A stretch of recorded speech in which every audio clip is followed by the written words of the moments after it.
Chicos, muy buenos días, espero que hayan tenido una buena semana y ahora vamos a hablar de la parcialidad periodística, ¿listo? Ya hablamos la semana anterior de la corrupción, que es una problemática que vemos a diario en nuestro país, y ahora nos vamos a centrar un poco en cómo la comunicación o la información es recibida por el grueso de la población colombiana. ¿Listo? Cuando hablamos de parcialidad periodística, hablamos de la manera en la cual o el discurso mediante el cual se brinda la información. ¿Listo? Hay que tener en cuenta que la función del comunicador, del periodista, es entregar información y cuestionar los hechos de la cotidianidad mediante una visión que se apegue a la realidad de la manera más adecuada. ¿Qué es lo que ocurre en Colombia? Colombia es un país en el cual históricamente los medios de comunicación han sido utilizados como una herramienta por parte de las fuerzas políticas del país. Y no es una situación diferente nuestra actualidad. Entonces vamos a ver cómo pues el país se encuentra en una situación compleja para informar a la ciudadanía, principalmente por el hecho de los medios en los cuales puede hacer uso para obtener información. El artículo 20 dice que o garantiza la libertad de expresión y de difundir pensamiento de opiniones, pero hace énfasis en un elemento central, chicos, que la información debe ser veraz e imparcial. ¿Listo? ¿Qué quiere decir esto? Que yo no debo actuar siguiendo un interés específico al momento de dar la información, sino que debo buscar que la información sea precisa para que la comunidad en general del país conozcan las situaciones que ocurren. ¿Listo? Nos plantea también que existe el derecho a la rectificación, es decir, en este caso, si yo como periodista doy una información que no es real, la persona afectada tiene derecho a rectificar o el mismo periodista tiene derecho a rectificar esa información y deja claro que en nuestro país no debe existir la censura, es decir, el control, el veto o la manipulación de la información que recibe la ciudadanía. ¿Por qué es un problema, chicos? Principalmente por un tema de cobertura informativa. Colombia tiene dos canales grandes, únicamente dos, que tienen cobertura a nivel nacional, que son Caracol Televisión y el canal RCN. ¿Listo? Adicional a eso, pues existen algunos canales locales o regionales que no tienen la infraestructura para poder hacer una cobertura a nivel nacional. ¿Listo? Una información a grandes rasgos. La comunicación o los medios de comunicación de nuestro país pertenecen en gran medida a tres empresas. Luis Carlos Sarmiento Angulo, que es dueño del Tiempo, Carlos Ardila Lule, que es dueño de RCN y toda la cadena de medios que implica RCN, y el grupo empresarial Santo Domingo, que es dueño de Caracol, que es dueño de Semana, del Espectador, de algunos otros medios. ¿Listo? En este sentido, ¿qué ocurre, chicos?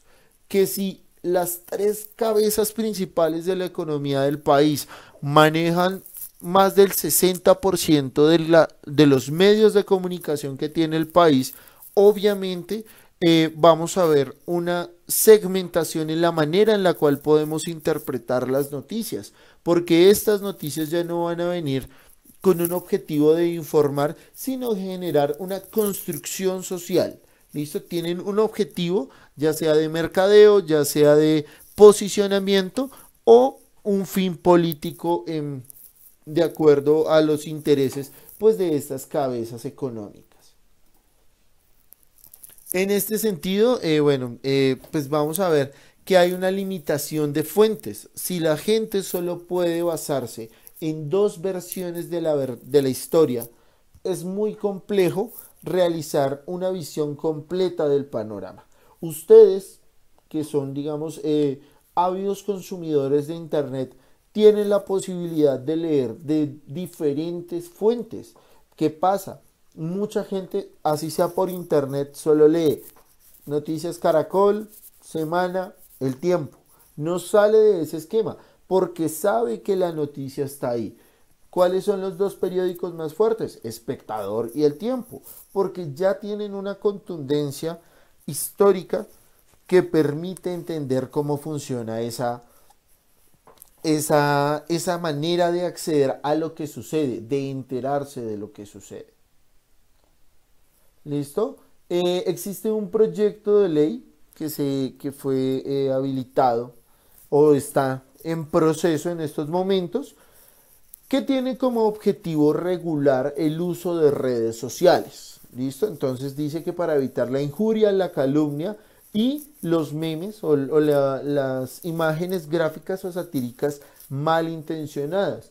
China es un país que tiene un control literal de los medios de comunicación. Los medios de comunicación son estatales, las noticias son filtradas, los comentarios en las redes sociales son filtrados y de hecho China no tiene, por ejemplo, Facebook. Ellos crearon un Facebook únicamente para su país y para controlar la información.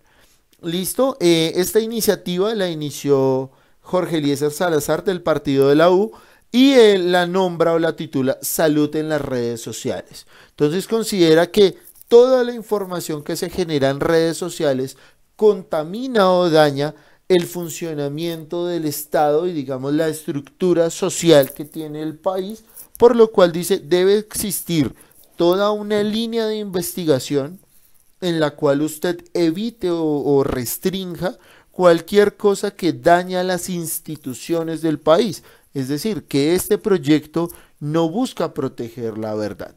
Lo que busca es precisamente generar una construcción de verdad a partir de desaparecer cualquier elemento que le apunte a algo diferente. ¿Listo? Aquí les comparto de manera pues muy corta algunos medios alternativos de información. Noticias 1, que se ha posicionado como el mejor medio periodístico en varios años. Ellos pues obviamente se consideran o se mencionan como la red independiente y eso les permite o les ha generado pues unas restricciones de manera o unos odios por parte del Estado o del sistema establecido. ¿Listo? YouTube se ha vuelto una nueva plataforma de información a partir de youtubers, a partir de gente que lee noticias. Un ejemplo, por ejemplo, es La Puya, en la cual analiza noticias que están compartidas principalmente en YouTube, aunque ya hace parte de uno de estos periódicos. ¿Listo? Los Danieles, que es una propuesta que apareció hace poco del columnista Daniel Coronel y Daniel Samper Ospina, dos columnistas que se unieron y crearon un foro o un medio por el cual usted construye su columna de manera independiente sin depender de otros medios. Está El Pacifista, está La Silla Vacía, que es un medio político importante, de bastante información. Está Cuestión, La Nueva Prensa, Verdad Abierta, El Sabat, La Oreja Roja. ¿Listo? Estos son algunos ejemplos de esa parcialidad periodística que se busca, esas alternativas a los canales tradicionales. ¿Por qué ellos resultan como algo que no se conoce mucho? Porque no tienen la maquinaria económica para poder ampliar su nivel de acceso. ¿Listo? Adicional a esto, chicos, pues voy a compartirles o vamos a analizar brevemente una situación periodística que se presentó hace unas pocas semanas. ¿Listo? Tenemos aquí una noticia, un conflicto entre dos periodistas, Néstor Morales y Daniel Coronel, que ya les había mencionado con anterioridad. Esta noticia es del 27 de mayo, más o menos unas 3 semanitas. ¿Qué ocurre o cuál es la situación? Les hago la sinopsis. Resulta que Daniel Coronel, el que estoy en estos momentos señalando a la parte derecha de la pantalla, tenía una investigación bastante desarrollada acerca de los nuevos falsos positivos que se destaparon a inicio de año. Y él trabajaba para la revista Semana. Entonces le dijo a Semana, yo ya tengo esa noticia de un tiro, lo que necesito es que me dejen publicarla. La revista Semana se negó y lo que hizo fue el New York Times publicar toda la información que ya se tenía, lo cual él hizo una columna de opinión en la cual pues digamos, criticaba al medio de comunicación. Ante esto, Néstor Morales, que estaba en la imagen en la parte izquierda, que es director de Blue Radio, y es, digamos que un periodista que abiertamente es muy a favor del gobierno actual, dijo que pues que era algo desleal lo que hizo Daniel Coronel. Aquí muestra un poco, y estaba diciendo que Daniel Coronel viene a criticar el gobierno Duque porque no le da nada a cambio, pero que el gobierno de Juan Manuel Santos le dio el noticiero de Canal 1 y por eso no dijo nada o no criticó nada del gobierno Santos. Es decir, que Daniel Coronel en unos gobiernos se quedó callado y en otros gobiernos si viene, critica, puya y ataca las instituciones del país. Ante eso, pues Daniel Coronel responde de la siguiente manera. Le escribe un tuit diciéndole que usted debería revisar su información y le anexa unos tuits en los cuales en años anteriores Daniel Coronel hizo publicaciones en contra del gobierno Santos. Entonces, por ejemplo, acá nos dice como que por denuncias que hizo Daniel Coronel se cayó el ministro de Transporte del gobierno Santos por un proceso de corrupción. También va a decir, fue gracias a Daniel Coronel y sus investigaciones que se empieza a investigar la campaña de reelección de Juan Manuel Santos. También se investiga la campaña presidencial de Óscar Iván Zuluaga. Entonces, esto nos muestra, chicos, ese tipo de parcialidades que hay en la noticia.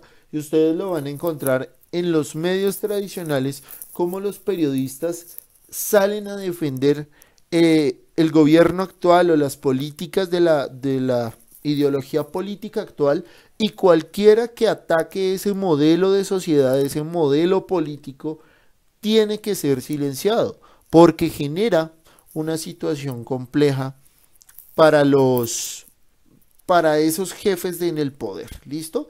Chicos, agradezco su atención, espero que haya sido informativo.